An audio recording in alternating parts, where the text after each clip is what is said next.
안녕하세요. 지금 저는 오랫동안 마음속에 남아 있었던 한 가지 질문을 당신과 함께 바라보고 싶습니다. 기도했는데 하늘이 전혀 움직이지 않는 것처럼 느껴진 적이 있었나요? 진심을 다했는데도 왜 아무 변화가 없었는지 답을 찾고 싶었던 순간이 있었나요? 때로는 기도를 막아버리는 단 하나의 이유가 있습니다. 눈에 잘 보이지 않는 작은 틈, 그러나 하늘이 열릴지 닫힐지를 결정하는 아주 중요한 한 지점. 오늘 말씀은 바로 그 부분을 다룹니다. 왜 기도가 멈춘 것처럼 보이는지, 왜 응답이 늦어지는지, 왜 하나님의 약속이 있는데도 삶이 그대로인 것처럼 느껴지는지, 그리고 그 막힘이 무너질 때 하나님이 어떻게 일하시는지. 만약 당신도 기도가 뚫리지 않는 순간을 경험한 적이 있다면 여기서 그 답을 찾게 될 것입니다. 말씀을 이어가기 전에 조심스럽게 한 가지 마음을 나누고 싶습니다. 이 말씀이 당신에게 의미가 있다면 끝까지 함께 해주세요. 오늘의 메시지 속에는 당신의 믿음을 다시 깨우는 순간이 숨겨져 있습니다. 또 가능하다면 더 많은 이들에게 이 말씀을 전할 수 있도록 구독과 작은 응원을 부탁드립니다. 당신의 손길 하나가 어떤 이에게는 큰 생명이 될 수 있습니다. 그럼 이제 말씀을 시작하겠습니다. 야고보서 4장 2절과 3절은 조용히 마음을 흔드는 말씀입니다. 원하지만 얻지 못한다. 시기하고 갈망하지만 손에 넣지 못한다. 구하지 않기 때문이다. 구해도 받지 못하는 이유는 정욕을 따라 잘못 구하기 때문이다. 우리가 왜 기도해야 하는지 묻는 순간 이 말씀은 2가지 길을 보여줍니다. 첫째, 하나님을 찾을 때만 누릴 수 있는 은혜가 있습니다. 어떤 역사들은 마음이 하나님께 향할 때 비로소 일어납니다. 둘째, 올바르게 기도해야 합니다. 기도하지 않으면 응답이 없고 하나님의 뜻과 어긋난 기도는 열매를 맺지 못합니다. 그러므로 기도는 말을 쏟아내는 자리가 아니라 마음을 맞추는 자리입니다.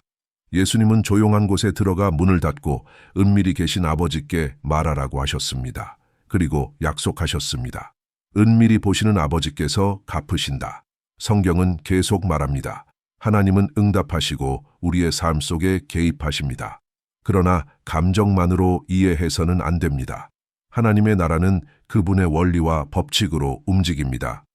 에베소서 1장 3절의 모든 약속이 참일지라도 그것을 누리는 길은 기도입니다. 주어진 것도 사용하지 않으면 얻지 못합니다. 그래서 가장 먼저 기억해야 할 것은 이것입니다. 기도는 정보를 알리기 위한 것이 아닙니다. 하나님, 혹시 모르실까봐 말씀드립니다. 라고 말하는 자리가 아닙니다. 예수님은 말씀하셨습니다. 구하기도 전에 아버지는 너희의 필요를 아신다. 그러나 그렇다고 기도가 필요 없는 것이 아닙니다. 그럼에도 기도하라고 부르신 것입니다. 기도는 관계입니다. 마음을 열고 하나님의 뜻에 맞추어 가는 자리입니다. 그리고 포기하지 말라고 하셨습니다. 항상 기도하고 낙심하지 말라고 하셨습니다. 빈 반복은 힘이 없지만 인내하는 기도는 하나님의 마음을 움직입니다. 하나님은 모든 것을 아십니다. 미래까지도 아십니다. 그런데도 우리에게 기도하라고 부르십니다. 일용할 양식이 필요함을 아시면서도 오늘 우리에게 일용할 양식을 주옵소서라고 구하게 하십니다. 그러므로 기도는 하나님께 정보를 전달하는 것이 아니라 그분이 이미 아시는 일을 당신의 기도로 열어가는 길입니다. 성경은 우리의 이해를 돕기 위해 비유적 표현을 사용합니다. 마치 하나님께 약속을 상기시키는 것처럼 보이지만 그분은 잊지 않으십니다. 그럼에도 우리가 그 약속을 붙들고 기도로 구하기를 원하십니다. 이사야 6:20장은 말합니다. 성벽 위에 파수꾼이 서 있으며 그들은 밤낮으로 침묵하지 않는다고. 그리고 이렇게 부릅니다. 여호와께 기억나게 하는 자들아, 무엇을 기억나게 하는가? 예루살렘의 회복입니다. 그분의 약속입니다. 이것은 잊으셨다는 뜻이 아니라 우리가 약속을 붙들고 기도로 구하는 자리라는 뜻입니다. 우리가 구하는 것은 우리의 뜻이 아니라 그분이 이미 말씀하신 것입니다. 우리가 하나님께 기억하소서라고 말할 때는 잊으신 것을 떠올리게 하려는 말이 아닙니다. 하나님이 주신 약속을 붙들고 그분 앞에 서겠다는 마음의 고백입니다. 창세기 19장 29절은 말합니다. 하나님이 아브라함을 기억하셨다. 기도 직후 일어난 일입니다. 잊으셨다가 떠올린 것이 아니라 그 기도를 고려하시겠다는 뜻입니다. 출애굽기 2장에서 고통 속의 백성이 울부짖자 하나님은 그 소리를 들으셨습니다. 언약을 기억하시고 그들의 아픔에 마음을 두셨습니다. 출애굽기 32장에서 모세는 말합니다. 아브라함과 이삭과 이스라엘을 기억하소서. 이 말은 곧 주님의 약속을 신뢰합니다. 주님이 말씀하신 것을 붙듭니다. 라는 고백이었습니다. 느헤미야도 이렇게 기도합니다. 주께서 모세에게 하신 말씀을 기억하소서. 흩어진 백성을 보며 회개하는 자를 다시 모으시겠다는 하나님의 약속을 붙든 것입니다. 그러면 질문이 생깁니다. 기도가 정보를 전달하는 것이 아니고 하나님은 이미 모든 것을 아신다면 왜 우리는 기도해야 하는가? 또 어떤 이는 말합니다. 하나님이 원하시면 하실 것이고 원하지 않으시면 아무리 구해도 안 되는 것 아닌가? 하나님의 뜻, 그분의 주권, 그리고 우리의 기도는 어떻게 연결되는가? 많은 사람이 오래도록 이 질문을 품어 왔습니다. 그러나 성경은 분명히 말합니다. 하나님은 들으십니다. 하나님은 응답하십니다. 여호수아 10장 14절은 말합니다. 하나님이 한 사람의 소리를 들으셨다. 하나님이 이스라엘을 위해 싸우셨습니다. 시편 6편 9절에서 다윗은 고백합니다. 여호와께서 내 간구를 들으셨다. 여호와께서 내 기도를 받으신다. 하지만 기도는 하나님의 뜻과 분리해 이해할 수 없습니다. 예수님은 가르치셨습니다. 하늘에서 이루어진 뜻이 땅에서도 이루어지이다. 그리고 날마다 구하라고 하셨습니다. 오늘 우리에게 일용할 양식을 주옵소서. 만약 하나님의 뜻이 기도와 상관없이 자동으로 이루어진다면 왜 기도하라고 하셨을까요? 왜 날마다 구하라고 하셨을까요? 기도는 하나님의 뜻이 우리의 삶에 드러나는 길입니다. 그러므로 하나님의 뜻과 맞지 않는 기도는 응답의 약속이 없습니다. 하지만 그분의 뜻과 일치하는 기도는 확신을 줍니다. 요한일서 5장 14부터 15절은 말합니다. 그분의 뜻대로 구하면 들으신다.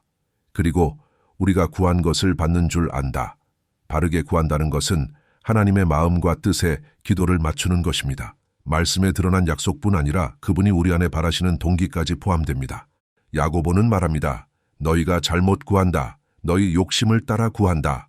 이 말씀은 동기를 다룹니다. 하나님 앞에서는 말보다 마음의 동기가 더 깊은 진실을 드러냅니다. 자기만을 위한 기도, 받기만 하고 나누려는 마음이 없는 기도는 하늘에 닿기 어렵습니다. 그러나 나누고자 하는 마음이 있다면 그 기도는 전혀 다른 향기를 냅니다. 잘못 구한다는 것은 하나님의 뜻을 거스르는 것을 구하는 것입니다. 겉보기에는 맞아 보일지라도 동기가 틀리면 응답을 막을 수 있습니다. 하지만 하나님의 뜻과 우리의 마음이 일치하면 응답의 약속이 있습니다. 기도는 하나님을 굽히려는 자리가 아니라 하나님께 마음을 내어놓고 그분의 뜻에 맞추는 자리입니다. 나는 자주 말합니다. 기도는 내가 원하는 것을 얻는 통로만이 아니다. 기도는 하나님이 원하시는 것을 내 삶에서 이루시는 자리다. 기도는 항복입니다. 겟세마네에서 예수님은 이렇게 기도하셨습니다. 내 원대로 마시옵고 아버지의 뜻대로 되기를 원합니다. 예수님은 인간적인 소원을 말했지만 아버지의 뜻에 온전히 맡기셨습니다. 성경에는 하나님이 듣지 않으신 기도도 있습니다. 사무엘하 12장에서 다윗은 일주일 동안 금식하며 기도했지만 하나님은 이미 말씀하신 판단을 바꾸지 않으셨습니다. 잠언 28장 9절은 말합니다. 율법을 듣기 싫어하는 자의 기도는 가증하다. 말씀을 거부하며 드리는 기도는 하늘에서 받으실 수 없습니다. 그러므로 기도는 하나님을 움직이기 위한 논리가 아니라 하나님의 뜻을 받아들이고 그 뜻이 이루어지기를 구하는 자리입니다. 이 모든 말씀을 살펴보면 중요한 사실이 보입니다. 하나님의 뜻이라 해도 기도하지 않으면 이루어지지 않을 수 있다는 것입니다. 하나님은 우리를 돌보시기를 원하시지만 그래도 기도하라고 하십니다. 곧 예가 나타납니다. 하나님은 우리의 필요를 아십니다. 우리를 향한 사랑과 돌보심을 약속하셨습니다. 예수님은 염려하지 말라고 하셨습니다. 그러나 여전히 오늘 우리에게 일용할 양식을 주옵소서라고 매일 구하라고 하셨습니다. 하나님은 기도를 통해 그분의 뜻을 이루기를 원하십니다. 그래서 하나님의 뜻이라도 기도 없이는 열리지 않을 수 있습니다. 반대로 하나님의 뜻에서 벗어난 기도는 응답되지 않습니다. 두 가지는 함께 움직입니다.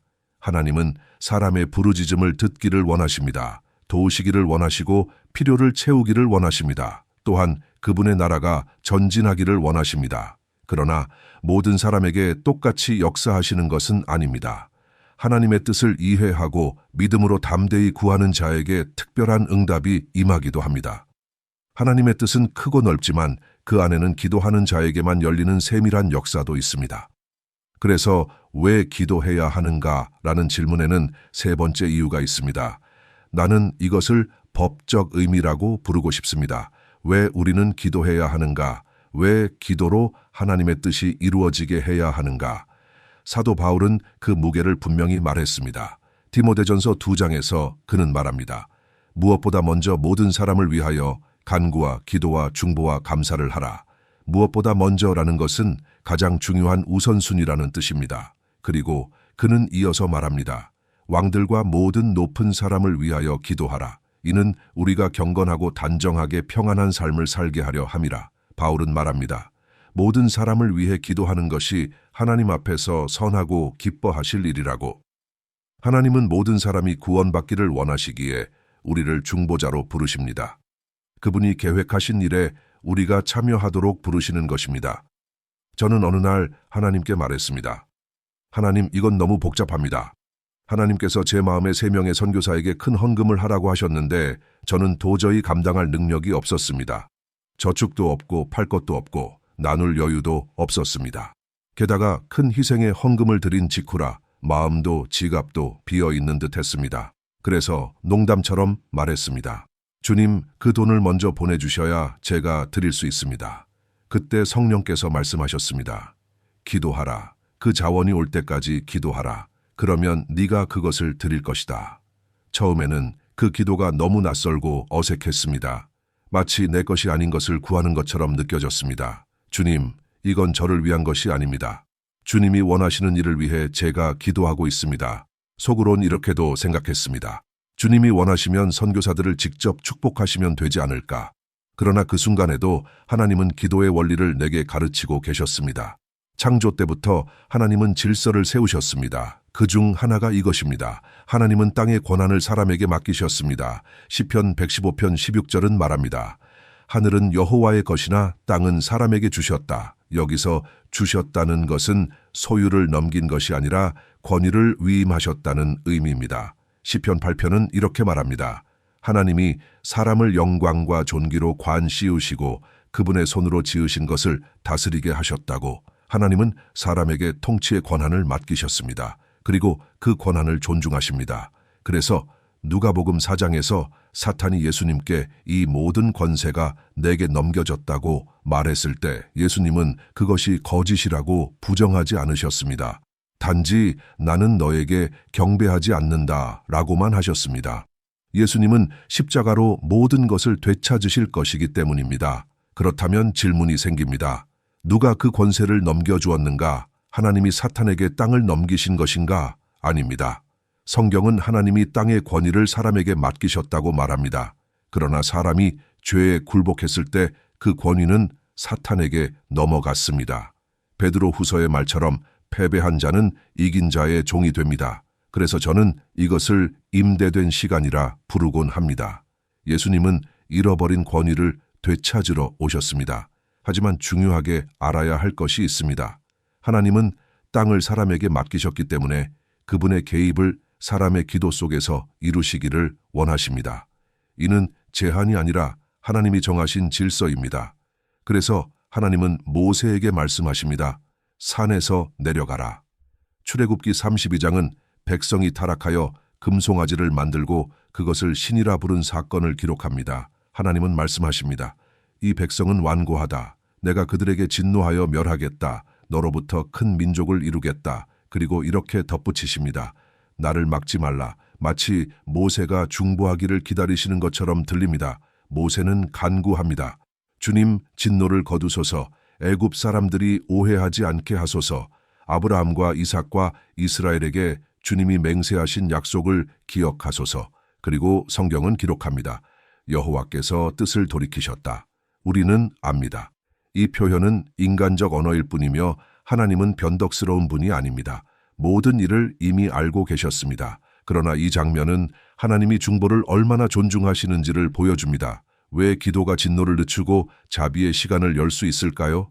영적 세계에는 하나님이 세우신 법적 원리가 있기 때문입니다. 땅의 권위를 사람에게 주신 하나님은 그 질서를 존중하시고 사람의 기도 속에서 개입하십니다. 기도는 끝없이 깊은 신비입니다. 우리는 전부를 이해할 수 없습니다. 그래서 신명기 29장 29절은 말합니다. 감추어진 일은 하나님께 속하고 나타난 일은 우리와 우리 자손에게 속한다. 모든 신비를 우리가 설명할 수 있는 것은 아닙니다. 숨겨진 것은 하나님께 속하고 그분이 밝히신 것만으로도 알 수 있습니다. 하나님의 뜻에 맞는 한 사람의 기도는 세상의 흐름을 멈출 만큼 강력합니다. 진실하게 하나님을 찾는 자는 기도하지 않았다면 보지 못했을 일들을 경험합니다. 그 응답은 개인을 넘어 하나님의 나라와 연결됩니다. 성경은 영적 전쟁의 현실도 보여줍니다.